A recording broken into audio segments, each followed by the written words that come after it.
And now, Suspense.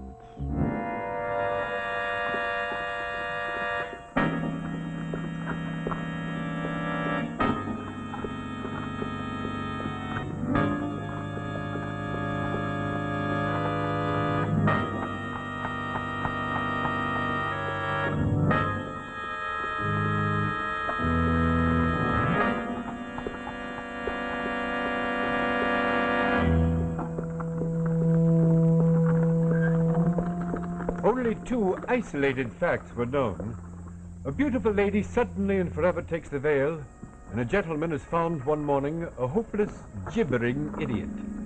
Coincidence? Perhaps. She was the ornament of the London season, Lady Sannox, more enchanting than Mrs. Langtry, more charming than even Ellen Terry, and all of Mayfair was talking about her. My dear Jupiter, the gracefulness of it. If she were not Lady Sannox, no one would speak to her. No woman, at any rate. But doesn't Lord Sannox know? The poor husband never knows. Lord Sannox is like the first little monkey. Sees no evil. The blind, doting fool. Reggie was at Cambridge with him. Saw him breaking a horse one day. He said there was nothing foolish about that. He found her in a music hall, didn't he? Made her a lady. In name only. And it wasn't a music hall. It was his own amateur dramatic society. You'll excuse me, I'm going to speak to Lady Sannox a minute. By Jove, yes, I remember now. Cast himself in all the lovers' parts in order to woo her. Sannox, I'm so thrilled. His Highness is consented to see the performance. Only you could persuade your husband to act again. Oh, I'm so sorry, Mrs. Berenger. He's no longer interested in acting. He prefers other things now. Oh, really? What? Orchids, chrysanthemums, blooming in the country. Oh, a talent as great as Sir Henry Irving's. What a pity. We're doing Othello. He'd be simply magnificent in it. In what role? Why, Othello, of course. Oh, I should hardly have thought that suited him exactly. Oh, here's Mr. Stone. What time is it? About 10:30. Oh? He's late, isn't he? Will you excuse me, Lady Sannox? Douglas Stone, the most brilliant young surgeon in London, throwing away his career for a strumpet. Oh, hush, my dear. Remember, you're the strumpet's guest. He'll go the way of all his predecessors. Reggie said their number is legion. Watch now, watch. Will you excuse me?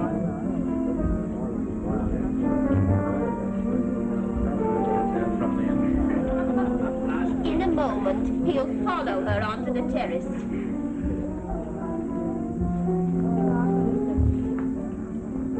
How does he dare in a husband's house? Watch, and you'll see.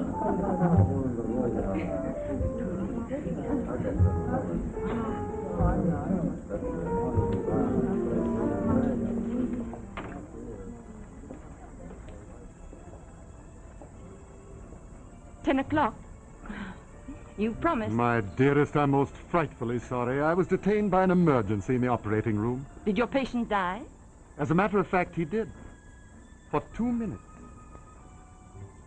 They all declared it was a miracle because suddenly the heart began to beat again.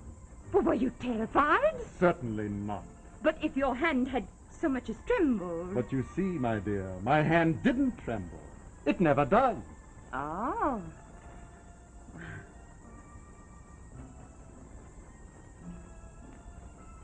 By the way, I brought you a little token. In apology for my tardiness. Oh, let me see. Oh, Douglas. Oh, it's pretty. Oh, it's very pretty. Don't put it on now. Why not? It will be noticed and remarked upon. Oh, are you ashamed? Don't be. Oh, you're afraid.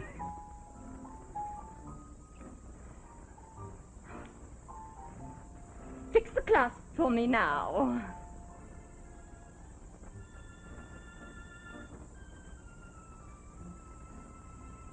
Is that you, Arthur? What are you doing lurking out there in the dark? Forgive me for intruding, my dear, Mr. Stone. I merely wish to say good night. Good night, with a room full of guests. Are you mad? I hardly think my absence will be remarked. Where are you going? To the country again, I suppose. Yes, madam. At this hour? I shall be there before midnight. Oh, I presume your orchids are ailing. They sent you a message of distress. Do worry about them. Like a doctor. They're my patients. Oh, silly. I'm sure Mr. Stone understands. Fortunate patients. It's quite clear why they always take first prize. Oh, thank you very much. You must let me show you through my greenhouses sometime. I should be delighted. When? Oh, Douglas, you do carry politeness too far. When will you have me? Are you serious? Quite. You see, my dear, Mr. Stone and I have a taste for loveliness in common. Shall we say Sunday next? In the morning. Oh, yes, Father. I shall be there. Well, you do my poor flowers great honor. Well, good night, my dear. How long will you be gone? Oh, 10 days, perhaps longer. Till Sunday next, Mr. Stone. I shall send you in some orchids, my dear. Till Sunday next, Mr. Stone. Have you taken leave of your senses? Father, we'll discuss it later when the guests have gone.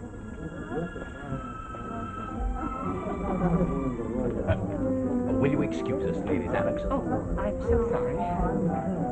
Yes, Sir Arthur. In view of your spectacular record, the Royal College of Surgeons is more than willing to close one eye. We're none of us saints. No one objects to a man having a private life, so long as it remains private. Rot! What did you say? I said rot. The Royal College of Surgeons without me would be a laughingstock. Who's that? Well, In there with Lady Sannox. He gave her a note. Who is he? my poor obsessed colleague, I don't have any idea. Good night.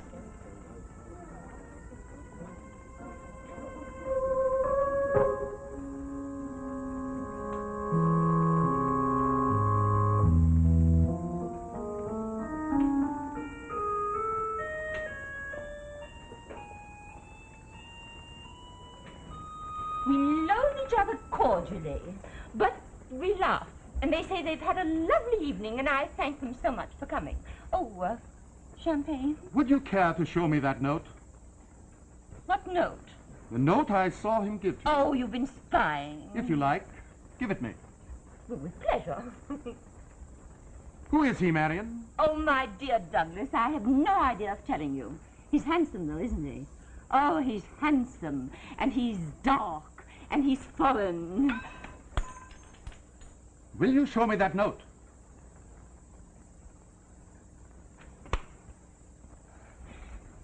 Let us understand one thing, my beloved. I cannot be owned. I cannot be spied upon, questioned, and ordered about. My husband learned this with some difficulty, and I'm afraid you must do the same. You forget, my dear, that I love you. You are not unique.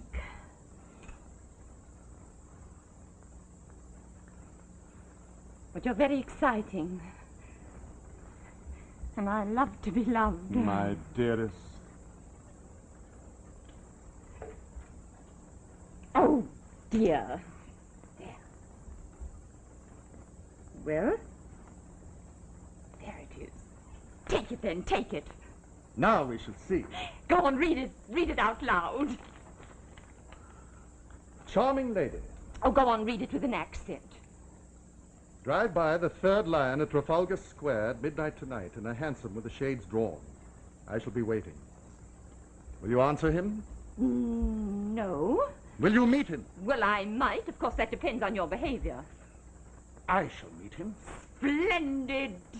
Oh, but he's jealous, too. Too? He hates you. He promised me that he'd kill you for me if I so much as raised my little finger. Shall I raise my little finger, Douglas? If you care to. Oh, how I should love to be Salome and have your head brought to me on a silver plate. I believe you would.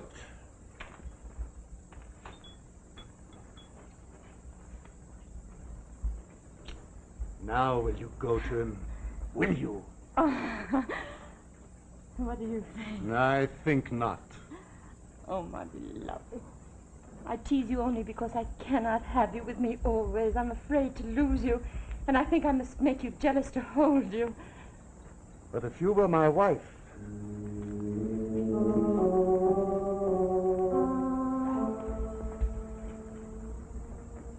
if I were your wife. Will you be? Oh, Douglas. Will you marry me? Will you? Oh, my love. What of Arthur? One cannot divorce so simply in England. I'm aware of that. But I must know, would you marry me if you could? I would. Then give me your oath. What's on your mind, Douglas? What are you thinking? Would be quite simple.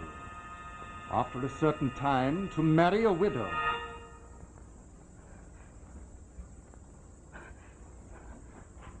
Oh, you wouldn't. You wouldn't. I will.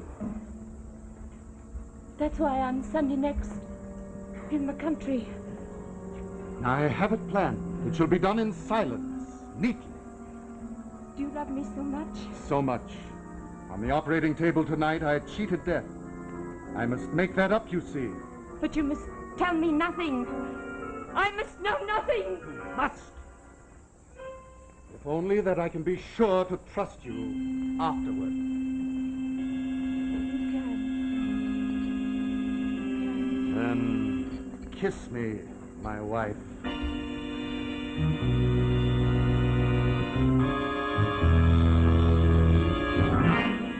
I am unable to pay my creditors until you pay me, Mr. Stone. Canetta, whatever gave you the idea that you could invade my privacy after dinner in order to collect a bill? Only desperation, sir.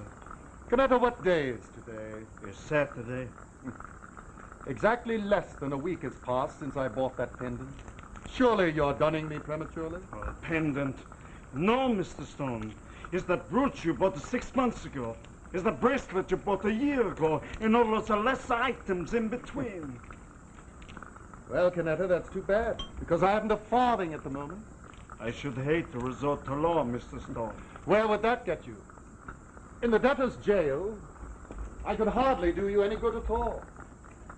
Now, get out of here and don't be a fool. I must be paid! Don't use that tone, if you please. Pym, Mr. Canetta is leaving.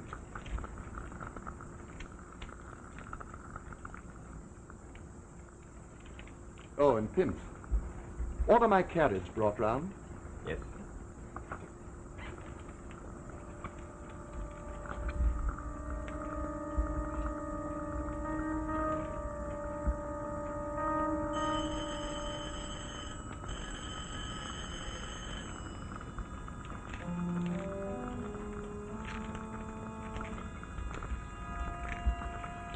Mr. Stone, it is urgent. Mr. Stone can see no one. But it is desperate. It is a matter of life and death. If you'll be good enough to wait in the consulting room.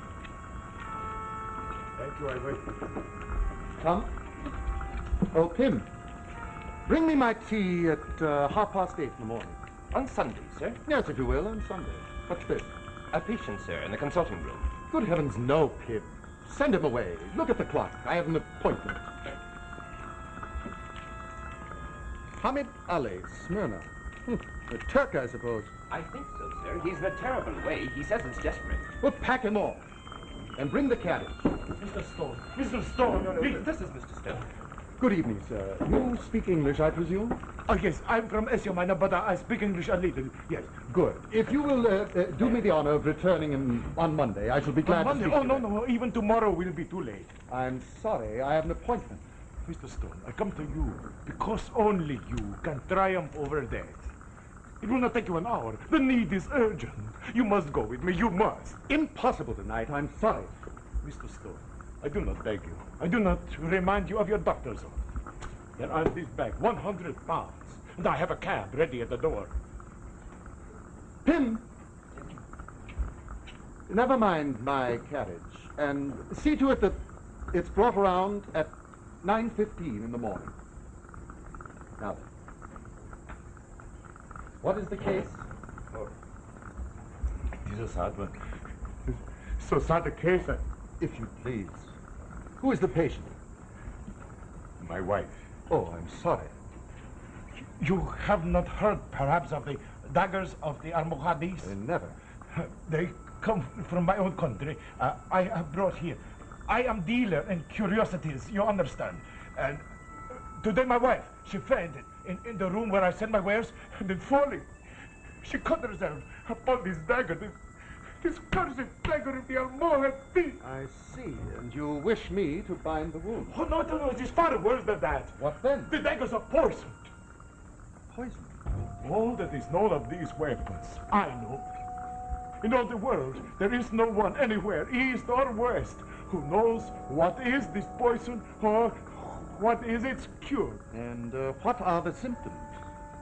A deep sleep, and in only 30 hours, dead.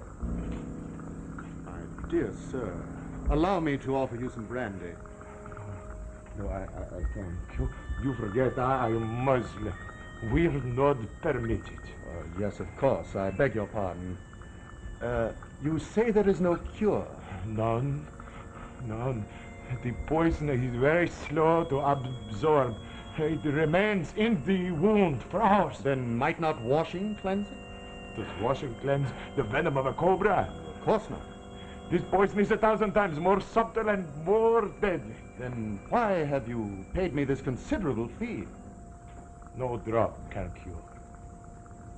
The knife, however, may. I see.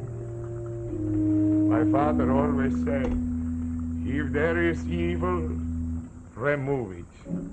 Certainly. Anything to save a life. Think that this is my beloved one. Think where the dagger poisoned her. Where? On the face.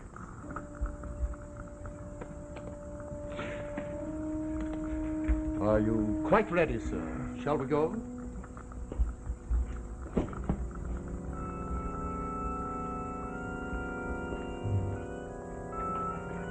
This is the place. Hurry, doctor, please, hurry. Lost. All my life I've lived in London, but I've never seen this street before. What if your cabby is better informed than Want I? me to wait, sir? Yes, if you please wait, please, for the doctor. All is well. She is as you left her, sir. She has not spoken. She has not stirred. She is in a deep sleep. You see, the first working of the poison has begun. We cannot be too quick. Come, follow me, Mr. Stone. But I'm afraid she will feel nothing. She will feel nothing.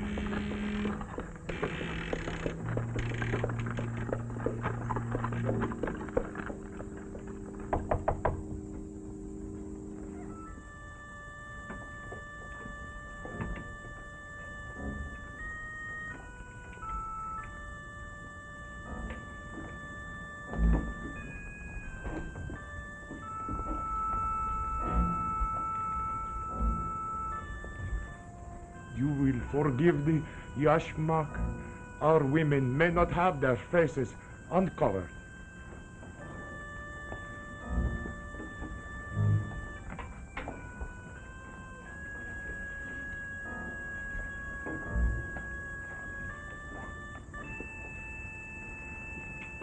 This is the wound. Yes? It appears harmless enough. Death comes, and all innocent like the lamb. There are no signs of irritation. No festering. I believe we might better postpone the operation, at least... Sir, do not trifle, I beg you. You do not know. It is deadly. Look. Here. This is the way.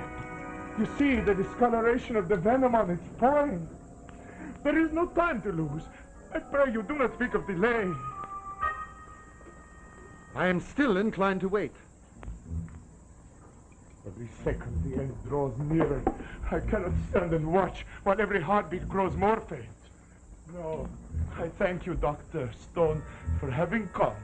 It only remains for me to find another surgeon before it is too late. Very well. But please, you will let me have again my 100 pounds? I do not carry that much money with me. But, Mr. Stone, I gave you 100 pounds. You may call at my office tomorrow for it. Let me pass it, please. One other thing, Mr. Stone. My wife may die before I find another surgeon, because you refuse to help her. We are in England now. I shall avail myself of the English laws. The coroner will be noting. Yes? I should be sorry if this should prove to you an embarrassment, if your reputation should suffer. Good night, Mr. Stone. You have personal experience of this poison? Oh, yes, I have. And you assure me that an operation is absolutely necessary? I swear it to you. I swear by all that I hold sacred. And you assume full responsibility? I do. Please.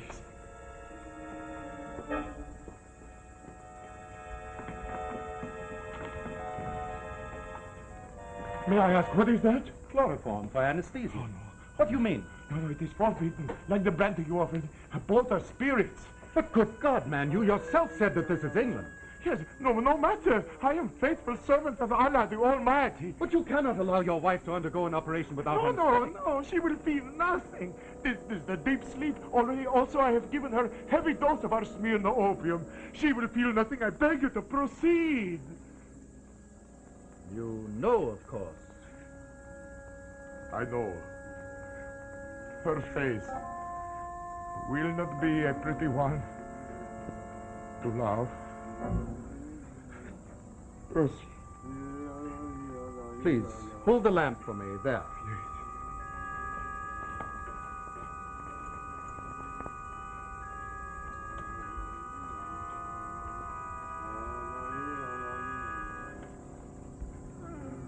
She's not absolutely unconscious. The opium has worked well. Do not fear. I pray you use the knife while it is still painless.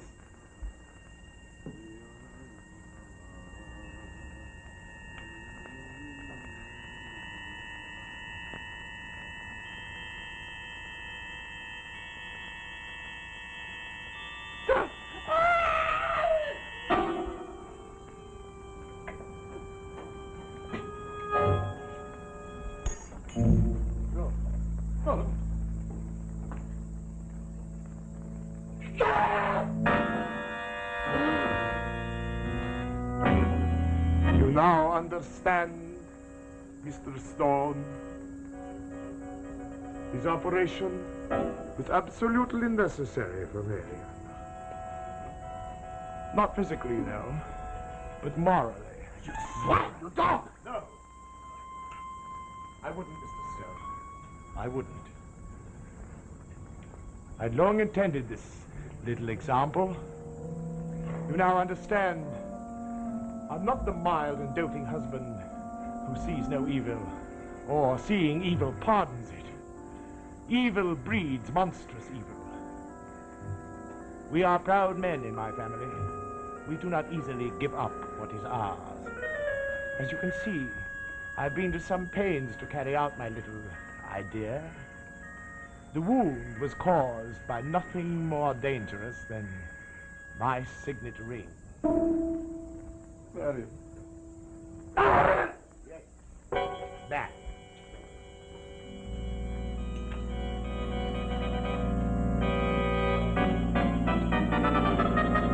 No. My hands. No.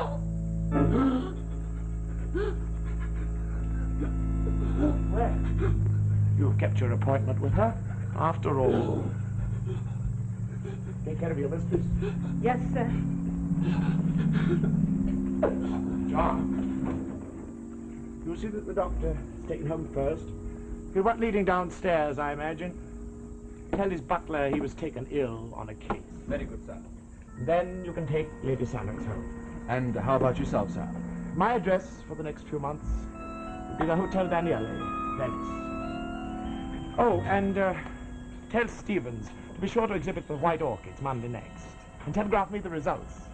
I shall want to know.